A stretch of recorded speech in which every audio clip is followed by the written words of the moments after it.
Bismillahirrahmanirrahim. Assalamualaikum warahmatullahi wabarakatuh.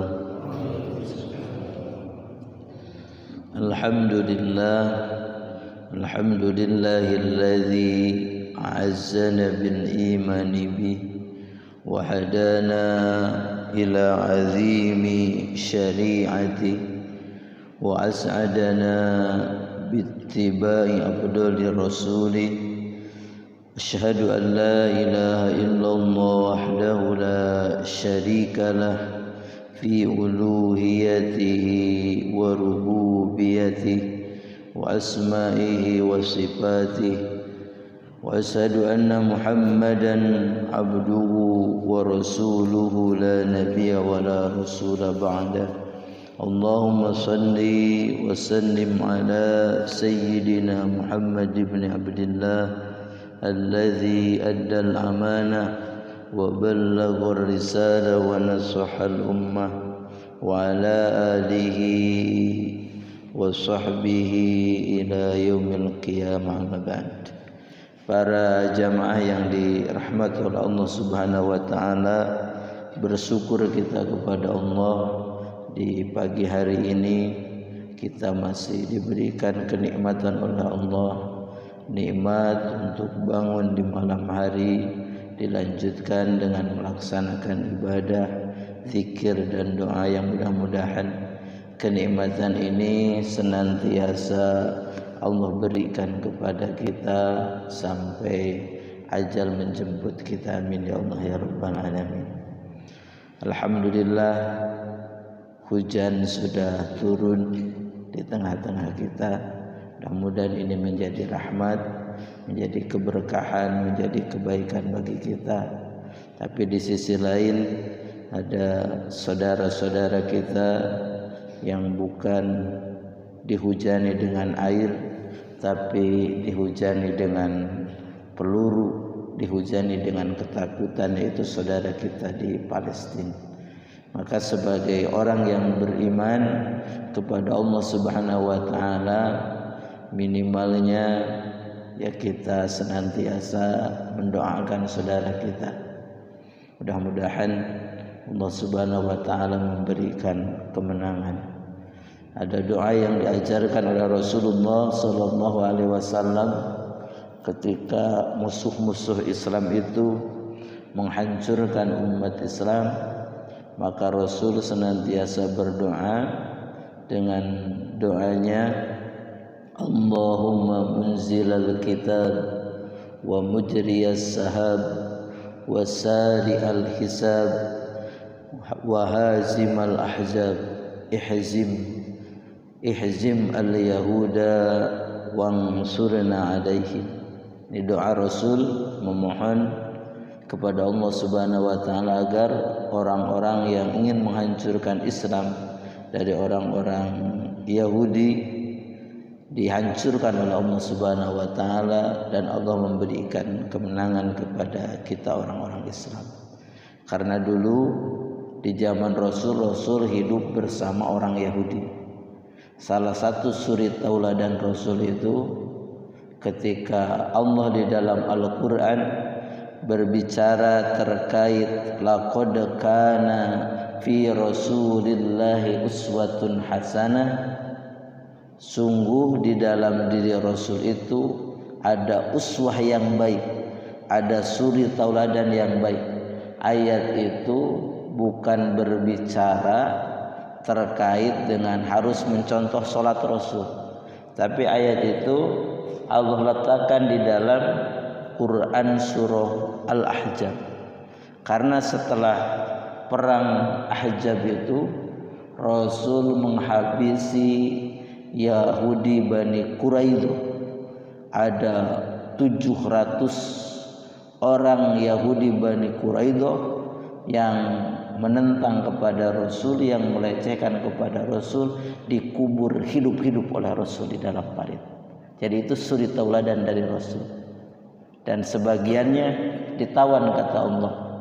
Allah menyatakan di dalam Quran surah Al-Ahzab itu, fariqan taqtulun, sebagian kelompok kalian bunuh, wa ta'siruna fariqo, dan sebagian lagi engkau tawan.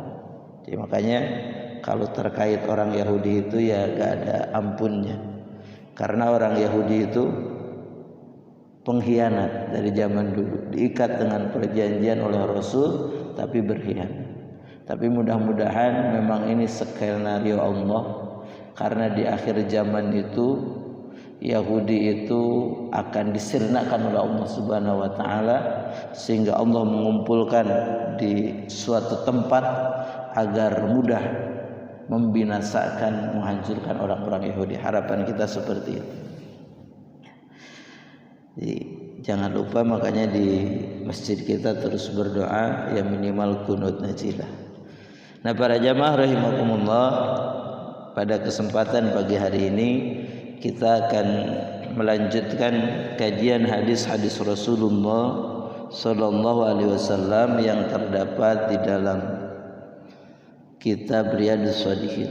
Kita akan membahas tentang babus sidqi, bab terkait kebenaran. Allah Subhanahu wa taala berfirman, qala Allah taala, a'udzu billahi minasyaitonir rajim, bismillahirrahmanirrahim, ya ayyuhalladzina amanu taqullaha wa kunu ma'as shadiqin. Ya ayyuhalladzina amanu, ingatlah wahai orang-orang yang beriman, kata Allah, ittaqullah, bertakwalah kalian kepada Allah, wa kunu ma'as shadiqin, dan jadilah kalian ma'as shadiqin, bersama orang-orang yang senantiasa melakukan kebenaran. Jadi setelah kita bertakwa itu tidak cukup kita bertakwa untuk menjaga ketakwaan tersebut. Para jamaah rahimakumullah, Allah mengisyaratkan di dalam ayat ini, di dalam surah At-Taubah ayat 119, bahwa kita selanjutnya harus senantiasa berada dengan orang-orang yang senantiasa melakukan kebenaran. Karena kalau kita tidak punya teman, tidak punya orang yang bersama-sama dalam kebenaran, khawatirnya ketika kita sudah bertakwa, kita ada puturnya, kita ada malasnya. Kalau bersama-sama dengan orang yang senantiasa melakukan kebenaran, maka kita akan diingatkan, wa tawasau bil haq wa tawasau bis sabr, agar kita bisa saling menasihati dalam kebenaran, saling menasihati dalam kesabaran, dalam menjalankan ketaatan, dalam menjalankan ketakwaan kepada Allah Subhanahu wa taala. Maka berarti dari ayat ini kita harus ya punya teman, punya kelompok, punya persatuan, punya apa? Punya perkumpulan ya orang-orang benar, punya geng. Kalau anak muda punya geng-gengnya adalah orang-orang benar, berkumpul bersama orang-orang yang senantiasa melakukan kebenaran. Allah juga terkait dengan agar kita senantiasa dalam kebenaran ini menegaskan di dalam ayat yang lain di dalam Quran surah Al-Ahzab ayat ke-35, was-shadiqina was-shadiqat. Jadi ada orang-orang itu as-shadiqin as-shadiqat. Ada orang-orang yang terkategori melakukan kebenaran atau senantiasa ada dalam kebenaran, baik laki-laki dan perempuan. Jadi laki-laki dan perempuan tetap dua-duanya harus senantiasa ada dalam kebenaran. Falau sadaqullah lakana khairul lahum. Maka kalau mereka itu sudah menyatakan kebenaran kepada Allah, maka itu merupakan kebaikan bagi mereka. Itu ayat-ayat Al-Quran yang mendorong kita untuk senantiasa ada dalam kebenaran. Selanjutnya hadis yang pertama terkait dengan kebenaran ini, atau kita harus senantiasa ada dalam kebenaran. Hadis dari Ibnu Mas'ud radhiyallahu an Ibnu Mas'ud radhiyallahu anin Nabi sallallahu alaihi wasallam, dari Nabi Muhammad sallallahu alaihi wasallam, qala, Nabi bersabda, inna sidqa yahdi ilal birri wa innal birra yahdi ilal jannah wa innar rajula la yasduqu hatta yaktuba indallahi siddiqan wa innal kadhiba yahdi ilal fujur wa innal fujur yahdi ilan nar wa innar rajula la yakdhiba hatta yuktaba indallahi kadzaban.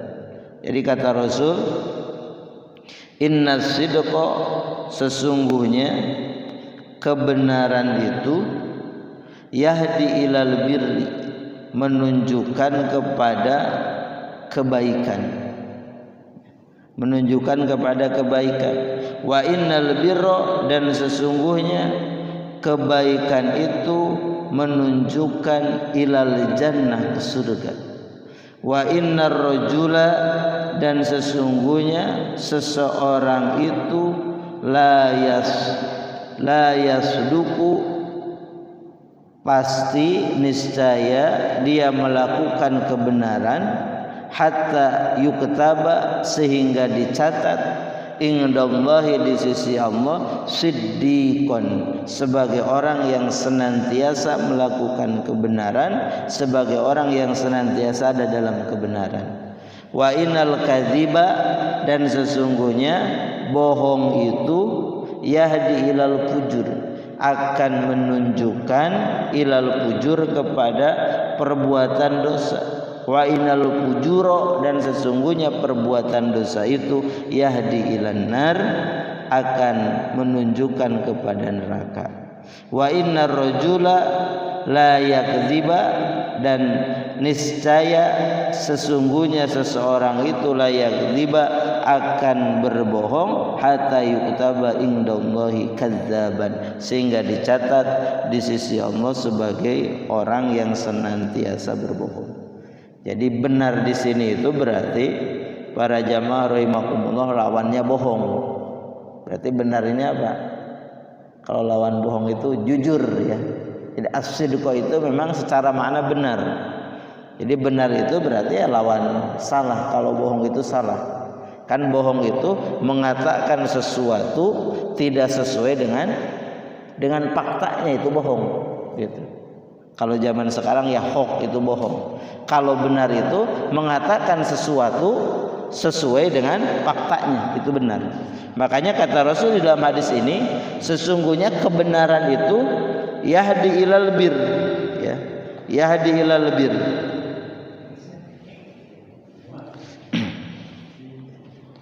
Jadi kalau kata albir ini dengan bikasril ba, maknanya adalah al khair. Jadi ada albirru, ada al khair. Jadi sama aja tuh. Albirru itu kebaikan, al khair juga sama, kebaikan, ya, kebaikan. Maka kata Rasul, orang yang senantiasa melakukan kebenaran itu, kebenarannya itu akan menunjukkan kepada kebaikan, dan kebaikan itu akan menunjukkan kepada surganya Allah Subhanahu wa taala.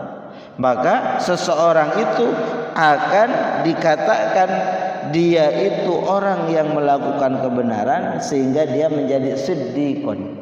Jadi kalau kita ingin dicatat sebagai siddiqon, siddiqon itu orang yang senantiasa melakukan kebenaran, orang yang senantiasa ada dalam kebenaran. Berarti memang melakukan kebenarannya itu bukan satu kali, dua kali. Jadi kita harus melakukan kebenarannya senantiasa. Karena kalau kita sudah jujur, sudah benar, nanti akan menunjukkan kepada kebaikan. Tapi kalau kita sudah bohong, kata Rasulullah SAW, sehingga kita akhirnya dicatat di sisi Allah sebagai orang yang senantiasa melakukan kedustaan, ya, kedustaan, maka kebohongan itu akan menghantarkan kepada perbuatan dosa, dan dosa itu akan menghantarkan kepada nerakanya Allah Subhanahu wa taala. Jadi orang bisa berbuat baik itu diawali dari dia senantiasa ada dalam kebenaran. Kalau dia senantiasa ada dalam kebenaran, maka dia akan senantiasa melakukan kebaikan. Karena di dalam hadis ini as-sidqu, jadi kebenaran itu adalah sababu kulli khair, adalah sebab segala kebaikan. Jadi kalau kita ingin ada dalam kebaikan, kalau kita ingin mendapatkan kebaikan, berarti harus diawali dengan kita senantiasa harus benar, senantiasa harus ada dalam kebenaran, ya. Dan di dalam hadis ini juga wa tahdir minal kadzib, kita diperintahkan harus waspada, harus hati-hati terhadap kedustaan, karena kedustaan itu adalah segala sebab keburukan. Jadi kalau sudah satu kali kita berbohong, satu kali kita dusta, maka pasti setelah itu ada keburukan-keburukan yang akan datang kepada kita. Apalagi kalau dustanya ini, bohongnya ini sudah dicatat sebagai kadzaban. Jadi kadzaban itu orang yang senantiasa berbohong. Jadi bohongnya ini sudah menjadi karakter, bohongnya ini sudah menjadi tabiat. Nah, apalagi kalau bohongnya sudah menjadi tabiat seseorang, ya.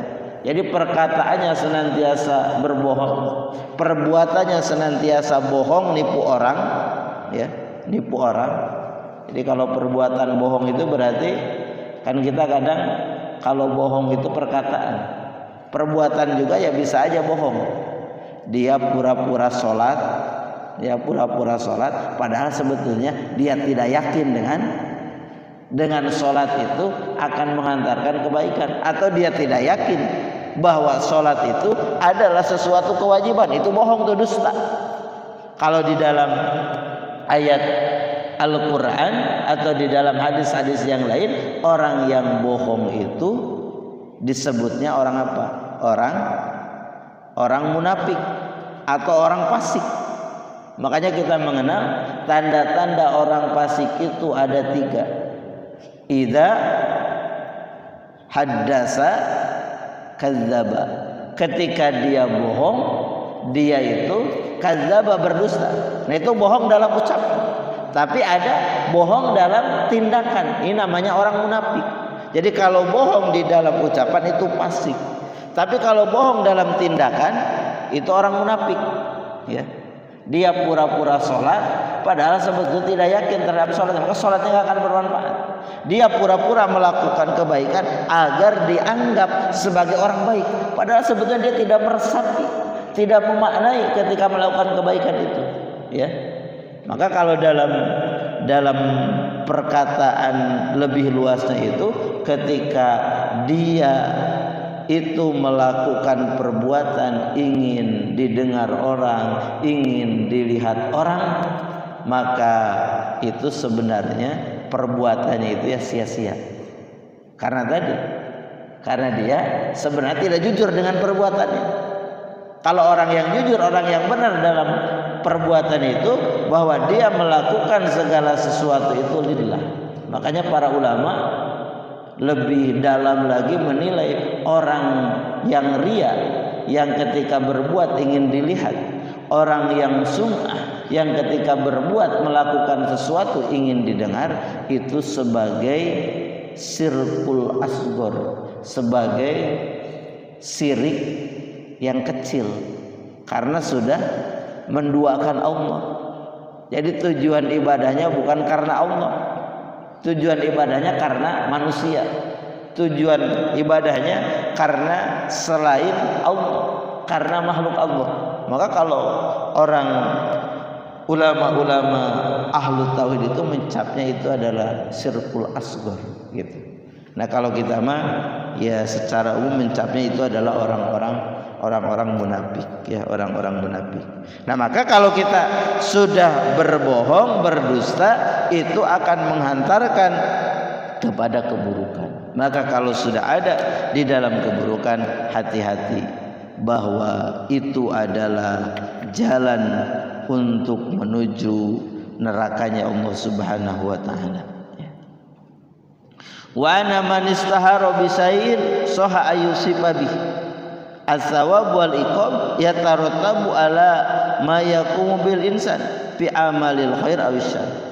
Jadi kalau orang itu sudah populer, orang itu sudah tenar dengan sesuatu, maka tidak apa-apa kita mencap orang itu dengan sesuatu kepopulerannya. Kalau dia sudah populer, dia sudah tenar, sudah terkenal sebagai orang yang senantiasa bohong, maka kita gak apa-apa mengatakan kadzdzabatu, si pendusta. Nah gitu. Kalau orang sudah senantiasa ada dalam kebenaran, maka kita tidak apa-apa mengatakan tuh ahli kebenaran. Kalau orang sudah senantiasa rajin berjamaah di masjid, tidak pernah tertinggal sholat berjamaah di masjid, maka kita gak apa-apa mengatakan tuh seperti dia ahli masjid. Berarti ahli masjid itu orang yang senantiasa ya ke masjid hatinya, aktivitas banyaknya ya di masjid, aktivitas yang utamanya dilakukan di masjid, ya. Ini tidak apa-apa. As-sawab wal iqab, jadi pahala dan siksa itu pada jamaah rahimakumullah yatarattabu ala ma yaqumu bihil insan. Ini adalah akibat dari apa yang dilakukan oleh manusia min amalin khair aw syarr, dari perbuatan baik atau buruk. Jadi pahala dan siksa yang kita dapatkan ini akibat dari perbuatan kita, perbuatan baik atau perbuatan buruk. Kalau perbuatan baik pasti akan mendatangkan pahala, kalau perbuatan buruk sebagaimana kita mafhum pasti akan mendatangkan siksa azab di sisi Allah Subhanahu wa taala. Akibat sidqi jannah wa akibatul kadzib annar. Maka di dalam hadis ini dikatakan akibat dari berbuat benar itu adalah surga, atau balasan dari berbuat benar itu surga, balasan dari berbohong itu adalah neraka. As-sidqu yakunu bil qaul al-mutabiq bil waqi wa bil fi'li fi adaihi al ahsanil wati. Jadi as-sidqu itu benar itu bisa dengan perkataan, bisa dengan perbuatan. Jadi perbuatan itu apa? Kalau benar dengan perbuatan, yaitu melaksanakan perbuatan itu ala ahsani wajhin, sesuai dengan cara yang paling terbaik. Itulah dikatakan as-sidqu fil amal, dalam perbuatan. Kalau as-sidqu fil qaul, dalam perkataan, berarti perkataan kita harus sesuai dengan fakta, dengan kenyataan. Kalau as-sidqu fil amal, dalam perbuatan kita harus melakukan amal dalam cara yang paling terbaik. Bagaimana melakukan amal dengan cara yang terbaik itu? Pertama tadi, ketika beramal jangan sampai tidak ikhlas. Ketika beramal kita betul-betul lillah. Jangan sampai kita dicampuri dengan riya, dengan sum'ah dan yang lain-lain. Ketika beramal melaksanakannya sesuai dengan apa yang diperintahkan, sesuai dengan tuntunan dari Allah dan Rasulnya. Kalau melaksanakan sholat itu bagaimana? Yang benar. Maka sholat yang benar itu adalah sholat yang sesuai dengan cara Rasulullah ketika sholat. Bagaimana wudu yang benar itu? Wudu yang benar wudu sebagaimana Rasulullah wudu. Jadi makanya kita harus tahu bagaimana caranya Rasul wudu, bagaimana caranya Rasul sholat. Sedekah yang benar bagaimana? Sedekah sebagaimana caranya sedekah Rasulullah SAW. Begitu. Ya apapun. Karena Rasul adalah sampel bagi segala perbuatan kita, contoh, suri tauladan bagi perbuatan kita. Jadi benar tidaknya amal kita ukurannya adalah kesesuaian amal kita, perbuatan kita dengan perbuatan yang sudah dilakukan oleh Rasul, dengan perbuatan yang sudah dicontohkan oleh Rasulullah SAW. Ya. Itu hadis yang pertama terkait dengan kebenaran. Hadis yang kedua. Sampai jam berapa ini? Sekarang subuhnya soalnya lebih malam. Ya, iya. Iya, sambil santai Bapak. Iya. Hadis yang kedua kita lanjutkan. An Abi Muhammad Al Hasan bin Ali bin Abi Thalib. Jadi dari Abu Muhammad. Abu Muhammad itu siapa? Abu Muhammad itu adalah Hasan bin Ali bin Abi Thalib. Jadi Hasan putranya Abu Thalib, ya, bin Ali bin Abi Thalib, putranya Ali bin Abi Thalib, ya, putranya Ali bin Abi Thalib. Itu Abu Muhammad. Berkata, hafidtu an Rasulullah. Kata Abu Muhammad Hasan bin Ali bin Abi Thalib, hafidtu aku hafal min Rasulillah, dari Rasul. Jadi beliau mengatakan aku hafal dari Rasul satu hadis, satu perkataan. Kata Rasul, da ma yuribu ila ma la yuribu fa inna sidqa tuma'ninatun wal kadhiba ribatun. Ya. Jadi kata Rasul, da, tinggalkanlah ma yuribu, apa-apa yang meragukan terhadap, ila ma la yuribu, menuju kepada apa-apa yang tidak membuatmu ragu. Fa inna sidqa, maka sesungguhnya kebenaran itu tuma'ninatun, adalah tuma'ninah, ketenangan, wal kadhiba, dan dusta itu, bohong itu adalah ribatun, adalah keraguan, ya. Jadi di dalam hadis ini ada kata-kata yuribu. Yuribuk itu kalau dalam bahasa Arab itu diambil dari kata roba, ya, roba yaribu, ya, yaribu, aroba yuribu. Ini maknanya robin itu adalah lima tayakona fihi ar-roibah. Jadi ya kalau dalam bahasa kita memang ya keraguan. Jadi Rasul memerintahkan kita untuk meninggalkan apapun yang membuat kita ragu. Jadi keraguan itu jangan diikuti. Keraguan itu harus ditinggalkan. Kalau dalam bahasa fikih itu sesuatu yang meragukan itu sesuatu yang belum jelas, yang subhat. Maka yang subhat itu sebelum ditinggalkan harus dipastikan dulu. Ini mah subhat, halal atau haram, maka dipastikan dulu, baru kita bisa meninggalkan. Pasti haram atau pasti halal? Kalau pasti halalnya berarti ya boleh. Jadi ketika ada sesuatu yang subhat, meragukan, ya, membimbangkan kita, membingungkan kita, maka kita harus mencari sesuatu yang bisa terkategori kepada ya benar sesuatu itu.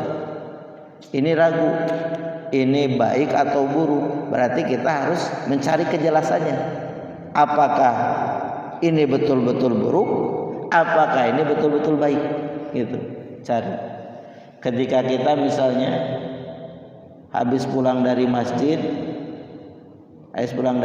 sendal gak ada, ternyata ada sandal masjid ada tulisan, gitu. Kita pakai pulang, boleh tidak tuh? Kita ragu, ini boleh enggak ya sandal masjid ini dah? Gak ada yang miliknya sandal masjid ini. Nah maka untuk memperjelas apa yang kita lakukan, kita tanyakan ke DKM, kita tanyakan kepada pengurus masjid, ini sandal masjid itu maksudnya apa? Apakah sandal yang boleh dipakai oleh jamaah, dibawa pulang atau bagaimana? Nah, maka harus dilihat dulu.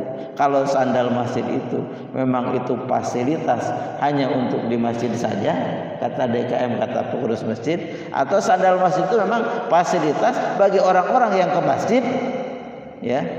Kemudian sandalnya hilang, dikasih sandal masjid, biar kenang-kenangan punya sandal masjid, bahwa dia itu pernah ke masjid, atau biar selalu ingat agar dia senantiasa datang ke masjid. Nah, kalau seperti itu berarti, oh ini berarti boleh sandal masjid itu dibawa, nah dibawa pulang. Maka kita konfirmasi dulu tuh.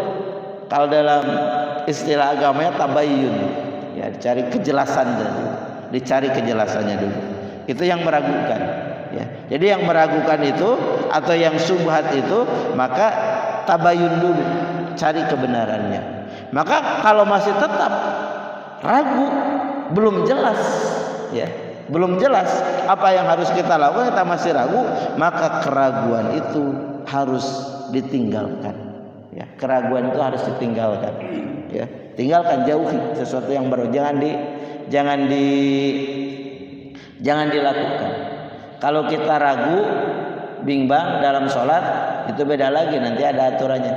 Ini sudah 1 rakaat, sudah 2 rakaat, 1 rakaat, 2 rakaat, bagaimana tuh? Sudah 3 atau baru 2? 3 atau 2? 3 atau 2? Nah, kalau dalam sholat mah, kalau kita ragu seperti itu, maka kita ambil jumlah bilangan yang paling sedikit. 3, 2, 3, 2, 2. Jangan 3. Jangan 3. Jadi 2. Kalau 2, ya insya Allah 3-nya nanti akan ke bawah. Itu walaupun kita faktanya misalnya ternyata sudah 3. Gitu, sudah 3. Tapi karena kita ragu, maka kalau dalam sholat, dalam bilangan rakaat, maka kita ambil yang paling sedikit. Ini sudah wudu belum? Saya sudah wudu tidak ya? Sudah wudu belum? Bagaimana tuh? Dilihat. Itu dilihat sebelumnya. Kalau memang sebelumnya kita itu punya wudu, gitu, punya wudu, oh berarti yakin sudah wudu. Tapi kalau sebelumnya kita tidak punya wudu, maka kita ya tidak punya wudu, berarti wudu lagi, gitu. Sudah wudu belum? Kadang kan seperti itu ya. Kalau lagi sibuk, lagi banyak pikiran gitu, banyak lupa lagi ini sudah wudu, gitu. Begitu juga kalau jadi imam, ya terasa oleh saya. Kadang jadi imam itu ada aja gitu ini. Rakaat sudah 3, sudah 2 gitu. Karena mungkin pikirannya lagi, nama juga manusia, pikirannya lagi tidak konsen gitu. Tidak konsen. Dan Rasul juga ya pernah ragu. Ini sudah 2 rakaat, ini sudah 3 rakaat gitu. Tapi kalau ragunya Rasul itu memang itu ya contoh bagi kita. Kalau Rasul tidak pernah ragu, maka nanti gak ada contohnya. Bagaimana kalau kita ragu? Gak ada contoh. Rasul pernah sholat subuh kesiangan, pernah juga Rasul itu, gitu. Pernah. Tapi ya tidak seperti kita. Kalau Rasul mah 1 kali tidak lagi, kalau kita mah ya kesiangannya lebih sering gitu. Rasul pernah melakukan salah, pernah, karena manusia. Tapi Rasul mah ketika melakukan kesalahan langsung ditegur oleh Allah, langsung kembali kepada kebenaran. Nah gitu. Kalau kita mah ketika melakukan kesalahan memang bertaubat, tapi kembali lagi, bertaubat kembali lagi. Nah gitu. Kalau Rasul tidak kembali lagi. Jadi pernah, karena Rasul adalah manusia, sudah Tuhan baik kita. Jadi kalau ragu dalam wudu, dalam sholat seperti itu, maka tinggalkan. Maka Rasul di dalam hadis ini memberikan resepnya. Kebenaran itu seperti apa? Kebohongan itu seperti apa? Kebenaran itu kata Rasul, kalau kita ada dalam sesuatu yang benar, perkataan kita itu memang benar, perbuatan kita itu benar, itu akan melahirkan tuma'ninah, akan melahirkan ketenangan, kenyamanan. Jadi kalau kita benar itu kan nyaman, tenang. Kalau kita bohong kan raibah. Kalau kita bohong itu raibah, dusta. Kalau dusta itu raibah, kita jadi tidak tenang. Kita ragu, kita galau, kita risau gitu tuh. Jadi kalau ketika kita berbohong pasti itu ada. walaupun nampaknya itu kayak orang yang tenang, yakinlah bahwa orang yang bohong itu pasti tidak tenang. Begitu. Makanya ada ilmu dalam psikologi itu membaca orang yang bohong. Jadi membaca orang bohong itu bisa terbaca dari gerak-gerik mimik mukanya, gerak-gerik gestur tubuhnya, terbaca sebetulnya gitu. Karena tadi ada ketidaktenangan gitu kalau orang bohong itu. Jadi kalau perbuatan itu salah, maka pasti tidak tenang. Tapi kalau perbuatan kita itu benar, maka pasti kita akan tenang melakukan perbuatan itu, ya, perbuatan itu. Tapi kalau tenang-tenang saja ada dalam kesalahan, nah itu beda lagi. Tenang-tenang saja, nah, tenang saya mah ini ada dalam kesalahan berarti itu benar, nah itu masalah. Jadi kalau kita sudah merasa tenang ada dalam kesalahan, ada dalam kedosaan, maka kita harus khawatir bahwa Allah itu sudah tidak peduli kepada kita. Begitu. Jadi ketika kita ada dalam kesalahan, oh ini mas saya tenang Ustaz, saya mencuri ini tenang, saya korupsi ini tenang, gitu. Saya ya berdosa itu tenang, maka itu hati-hati, berarti sudah tidak ada tuh. Sudah tidak ada apa? Keimanannya, sen keimanan sudah tidak ada. Karena kalau orang yang ada keimanan di dalam dirinya, para jamaah rahimahullah, pasti ketika melakukan perbuatan dusta, melakukan perbuatan salah, pasti akan galau, pasti akan tidak tenang, pasti akan risau, begitu. Ya, kita mencuri barang punya orang, jangan mencuri. Ya hanya pakai sebentar aja gosok. Tujuan kita sebetulnya mau dikembalikan lagi, tapi kita nggak izin kepada orangnya. Itu kalau orang yang masih ada keimanan dalamnya pasti tidak tenang, ya. Walaupun hanya sedikit, misalnya ngambilnya itu, mencurinya itu hanya sedikit, tapi pasti tidak tenang. Maka kalau kita ada dalam kesalahan merasa tenang-tenang saja, itu ada masalah dengan keimanannya. Maka harus bersyukur. Kalau kita melakukan kesalahan kemudian kita tidak tenang, berarti keimanan masih ada. Apalagi kalau kita melakukan kesalahan kemudian ditegur oleh Allah, nah maka itu harus merasa senang. Berarti Allah itu menginginkan kita kembali mendekat kepadanya, mendekat kepada Allah. Melakukan kebaikan ternyata satu kali tidak ketahuan, melakukan keburukan ternyata satu kali tidak ketahuan, melakukan perbuatan salah satu kali tidak ketahuan, dua kali tidak ketahuan, tiga kali baru ketahuan. Nah maka itu jangan aduh sial, harus nama alhamdulillah. Berarti Allah itu masih ya sayang kepada kita, masih mengingatkan kita ketahuan itu agar bisa kembali tobat, gitu, kembali tobat. Karena kalau Allah sayang kepada hambanya pasti akan diingatkan tuh, diingatkan. Tapi kadang ketika diingatkan, nah kitanya yang kurang peka terhadap Allah yang mengingatkan kepada kita. Jadi berarti kalau perbuatan benar itu ya akan melahirkan ketenangan. Kalau perbuatan dusta itu, perbuatan buruk itu akan melahirkan keraguan, akan melahirkan kegalauan, risau, tidak tenang, tidak nyaman. Itu perbuatan buruk. Ya, maka kenapa keraguan itu harus ditinggalkan? Karena keraguan itu tidak akan melahirkan kenyamanan, ketenangan, tidak akan melahirkan kebaikan. Sehingga berarti kita harus senantiasa ada dalam ya perbuatan benar, ya. Jadi kalau di dalam penjelasannya dikatakan as-sidqu yab'asu fi nafsi sahibihi tumaninatan. Jadi kebenaran itu akan membangkitkan pada jiwa pemilik kebenaran itu tumakninatan, ketenangan fil qalbi, tenang di dalam hatinya. wasaja'ah wa izzatin nafsi wa thiqatin nas, akan melahirkan izzatin nafsi, kemuliaan diri, wa thiqatin nasbihi, dan kebenaran itu akan melahirkan kepercayaan manusia kepadanya. Jadi kalau kita senantiasa benar, pasti manusia itu akan percaya kepada kita, ya. Maka kita dikatakan orang yang amin, yang terpercaya. Wal kadzib yab'asu fi nafsi sahibihi asyakka.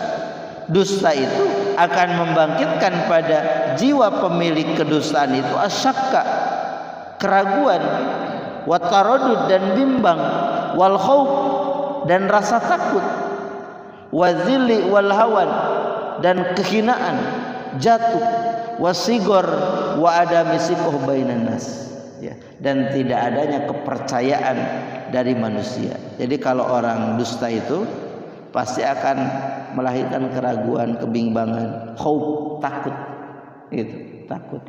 Makanya untuk mengetahui orang atau untuk mengetahui perbuatan kita ini salah atau benar, maka ketika kita melakukan, lihatlah yang pertama, apakah kita merasa tenang, yang kedua, apakah kita tidak merasa takut kalau ada orang yang melihat kita.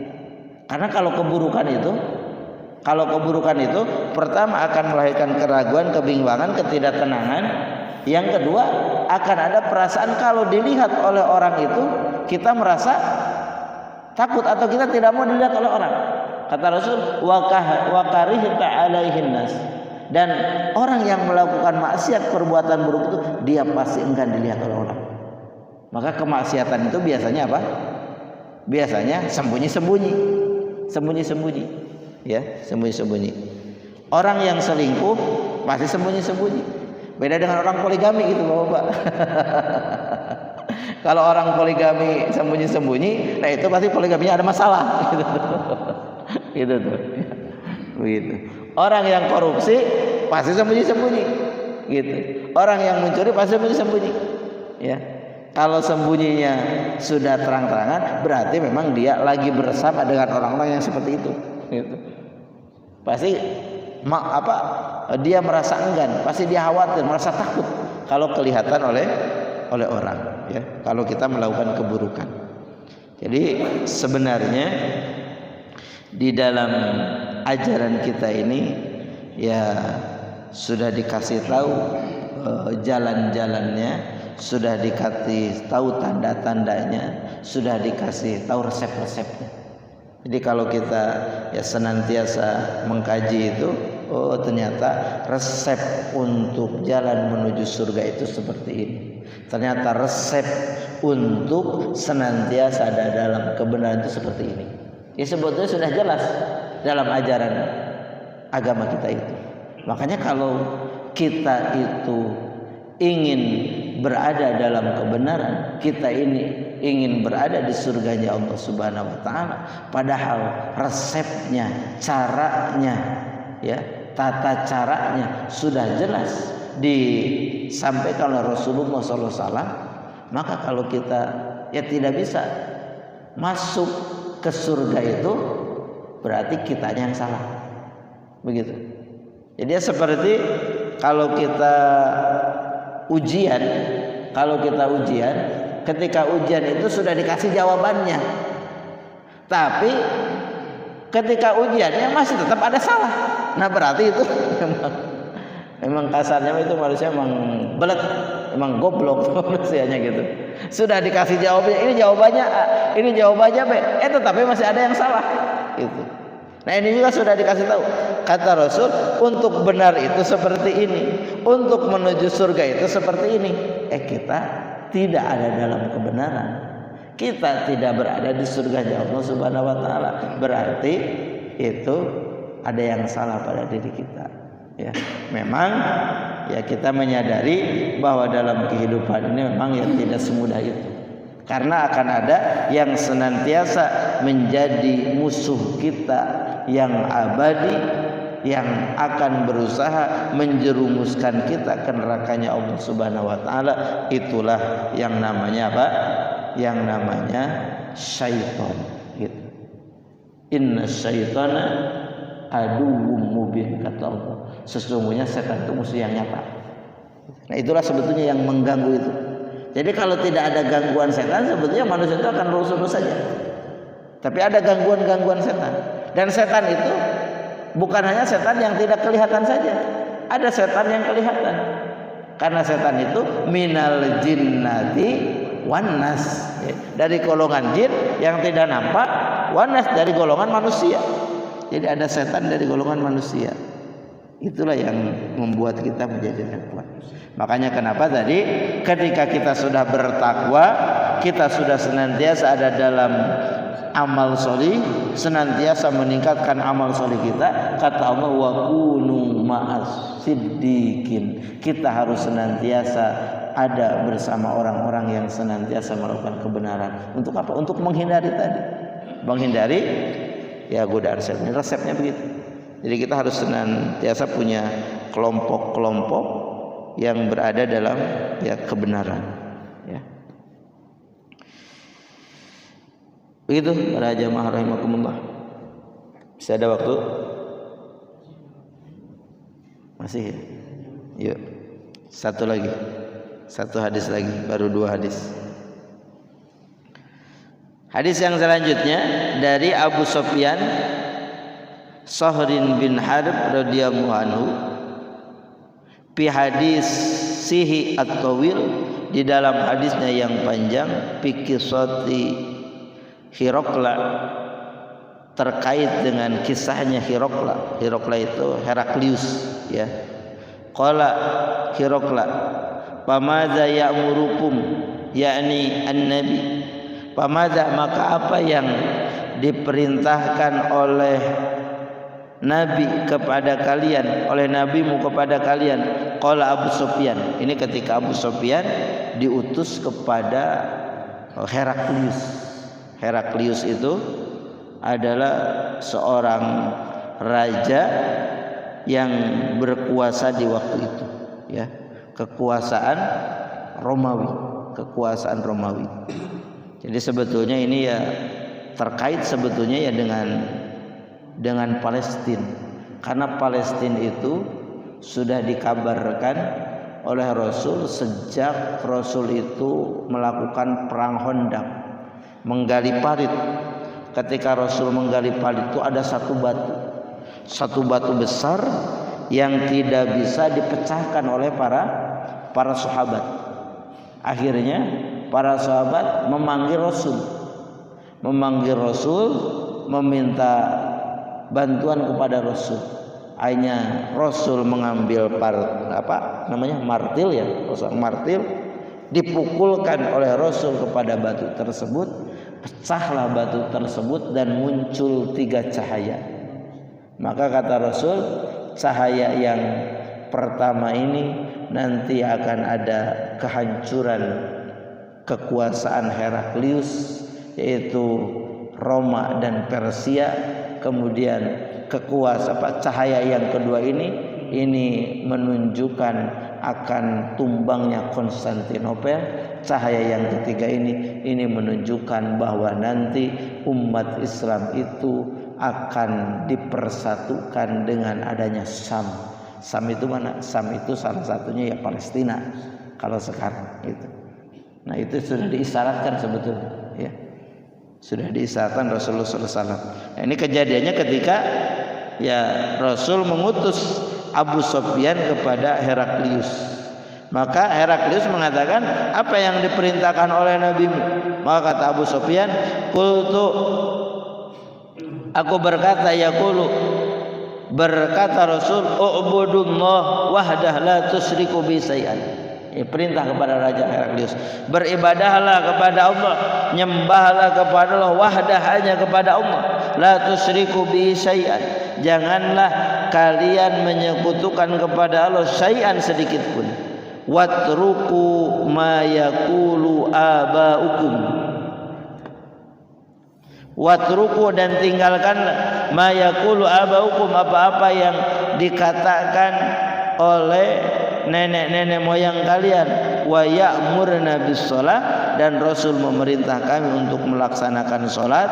Wasidqi wal afafi wasillati, dan memerintahkan kepada kami untuk salat, wasidqi, dan untuk senantiasa ada dalam kebenaran, wal afafi wasilati, dan untuk senantiasa memiliki kasih sayang, wasilati, dan menyambungkan silaturahmi. Nah, dengan hadis ini yang berhubungan dengan pembahasan kita as-sidqu itu, tadi ada perkataan wa ya'muruna bis shalah wasidqi. Jadi Rasul itu memerintahkan terhadap salat, wasidqi, dan untuk senantiasa ya ada dalam kebenaran, ya. Jadi hadis ini menunjukkan mulazamatur Rasul lisidqi wa syahratihi bih, ya. Ini menunjukkan bahwa Rasul itu senantiasa ada dalam kebenaran, dan Rasul itu masyhur dengan kebenarannya, ya. Sehingga Rasul dipercaya. Jadi sebelum Rasul itu diangkat sebagai Nabi dan Rasul, Rasul itu sudah mendapatkan gelar apa?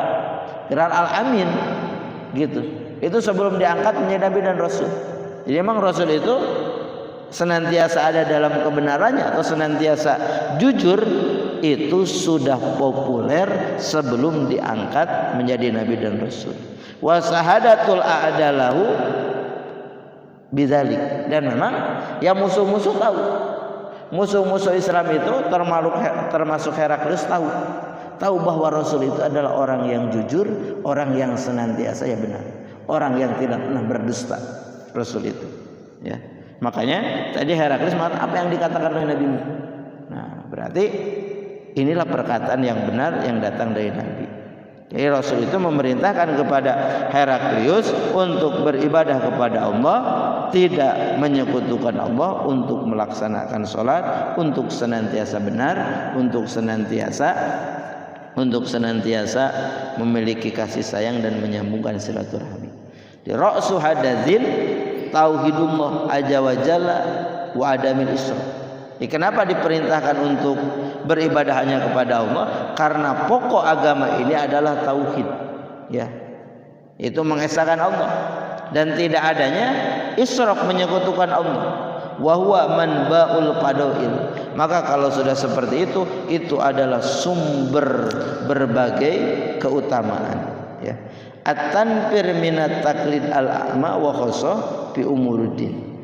Min sifatir rusul as-sidqu wa hiya sifatun lazimatun lahu wa hum ma'sumuna an diddiha, ya. Dia siqu an-nas bi kalamihim bima yukhbiruna anillah. Jadi Rasul itu kenapa?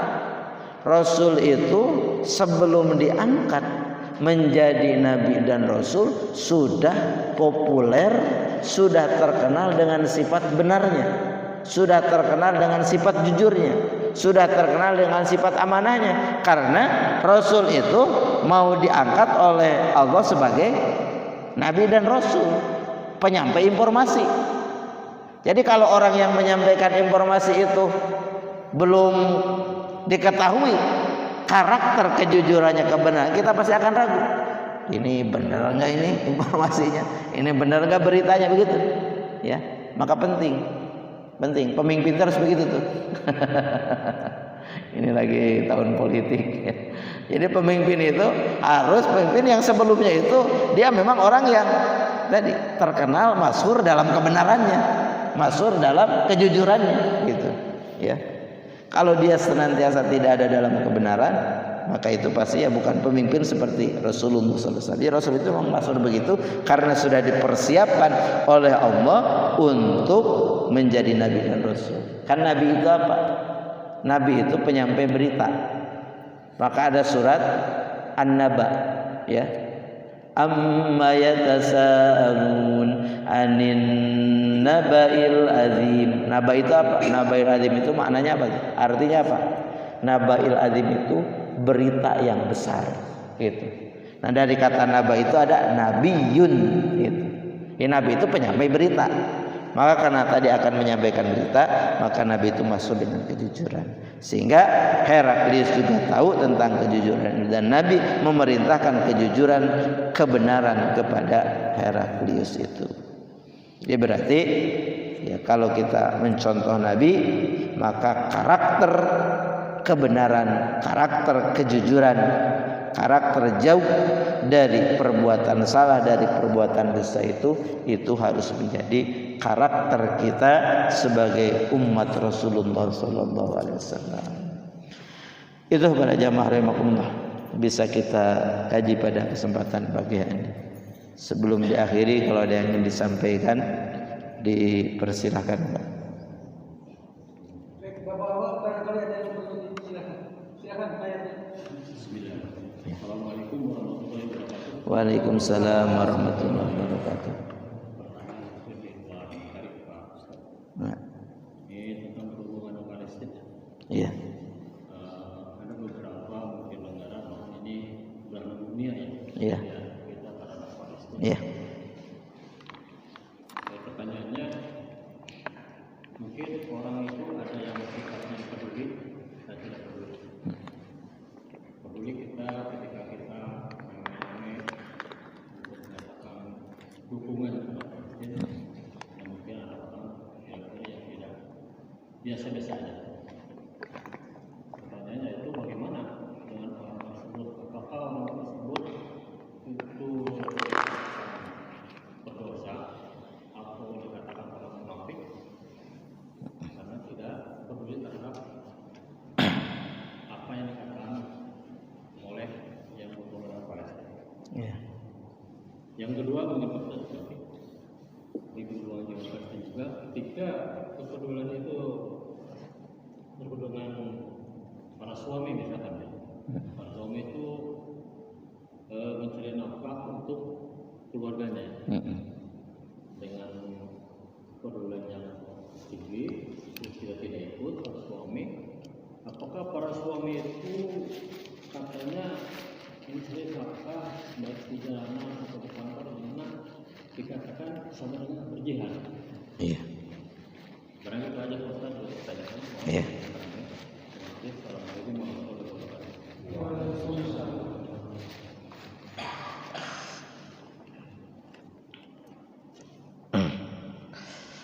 Ya, yang pertama terkait dengan Palestina ini, ya memang ada orang yang peduli, ada yang tidak.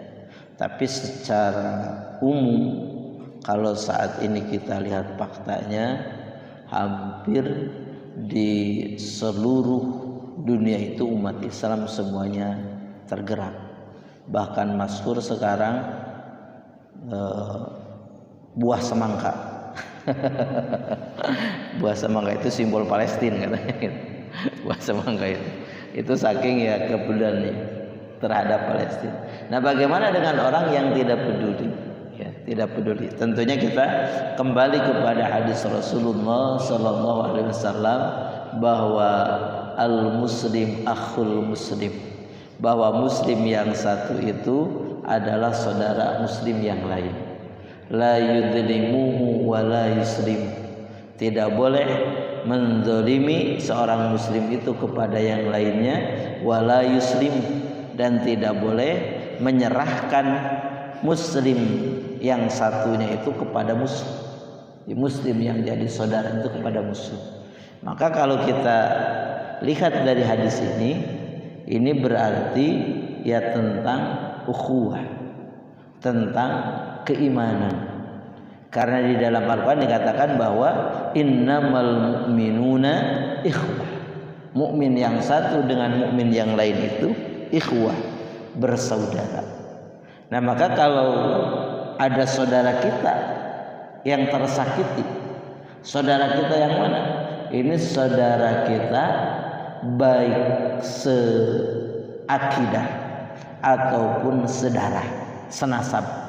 Ya, tapi kalau hadis ini terkait dengan saudara kita satu akidah. Jadi satu akidah itu apa? Satu keyakinan, satu keimanan. Maka kita memang dianjurkan oleh Rasul untuk peduli. untuk peduli.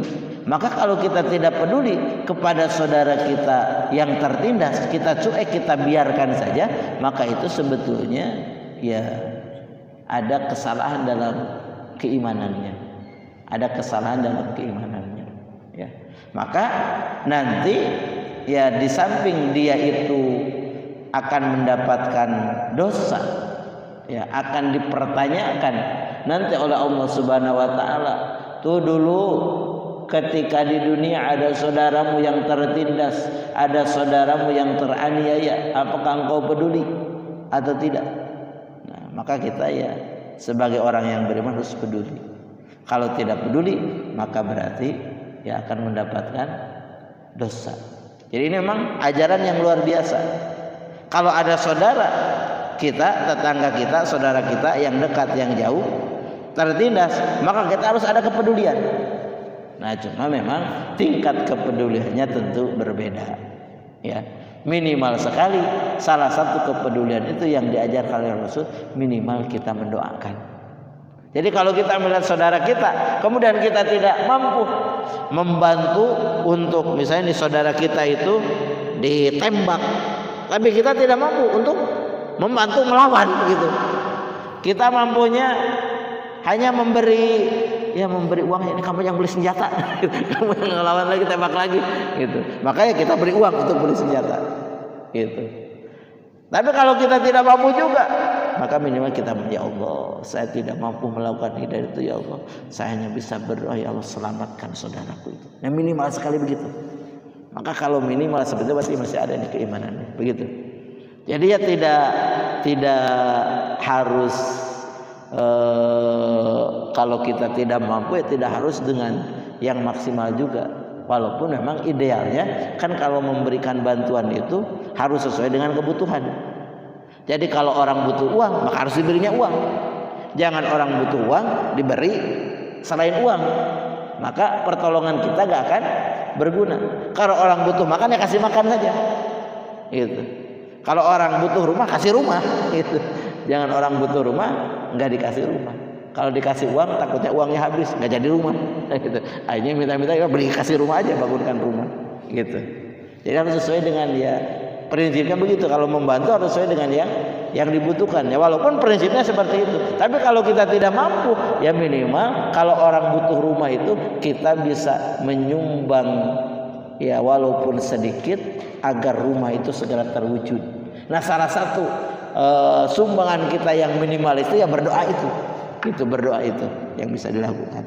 Maka ini berkaitan dengan pertanyaan yang kedua, bagaimana ya dengan seorang suami? Ya memang seorang suami itu ketika dia mencari nafkah diniatkan lillahi ta'ala, dan mencari nafkah itu senantiasa menjaga agar senantiasa nafkah yang diberikan kepada istri, anak, keluarganya itu adalah nafkah yang halal, maka dia akan terkategori orang yang mendapatkan pahala, orang yang berjihad gitu. Dia mendapatkan pahalanya seperti orang yang berjihad.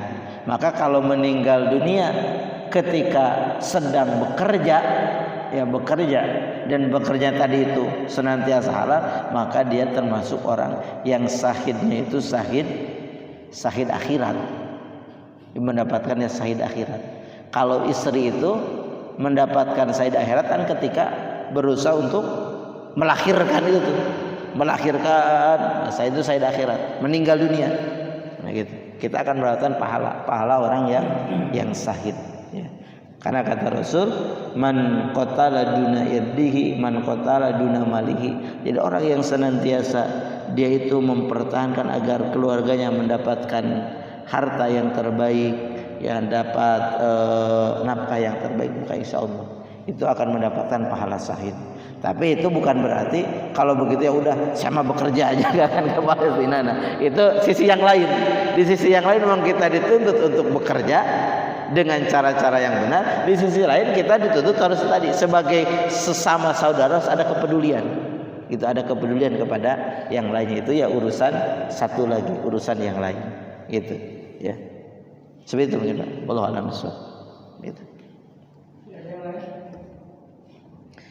Memang kan Tambahan memang Palestina ini kan yang dibutuhkan sebetulnya adalah ya tentara sebetulnya. Jadi sebenarnya kalau umat Islam itu bersatu, jangan Indonesia saja, negara yang ada di sekitarnya itu mengirim pasukan saja, Yahudi itu sebetulnya Yahudi itu akan kalah. Bahkan kata Allah dalam Al-Quran, Yahudi itu penakut. Di dalam Quran surah itu dikatakan, la yuqatilunakum, kata Allah, mereka itu tidak akan memerangi kalian jami'an, dalam keadaan kalian itu bersatu gitu. Jadi kalau umat Islam bersatu, wah takut tuh. Itu memang karakternya orang Yahudi. Maka kata Allah, kalau kita sudah bersatu, maka orang Yahudi itu illa bi qurram muhasana, maka dia itu akan berada di balik rumah-rumah, ngumpet di rumah yang terjaga. Au min waroi judur, mereka akan ngumpet di balik-balik benteng gitu. Orang Yahudi itu karakternya penakut. Maka kita mengira tahsabuhum jami'a, kita mengira orang Yahudi itu bersatu, orang kafir itu bersatu, padahal kata Allah wa qulubuhum satta, hatinya itu tercerai-berai gitu. Nah cuma memang kan sekarang mah Palestina itu didukung oleh Amerika, didukung oleh Inggris. Jadi yang memasok itu. Nah negara-negara Islam itu takut dengan Amerika, takut diperangi sama Amerika itu. Seperti dulu Libanon ketika membantu Palestina diserang oleh Amerika begitu. Kenapa seperti itu? Karena tadi umat Islamnya tidak bersatu. Kalau bersatu juga Amerika juga takut gitu. Kalau Mesir, Arab, Yaman semuanya bersatu, tambah Indonesia semuanya bersatu, ya Amerika juga takut kalau umat Islam bersatu mah gitu ya. Karena Amerika itu segala sesuatunya dari Islam, minyaknya dari Arab, gitu. Udah gitu.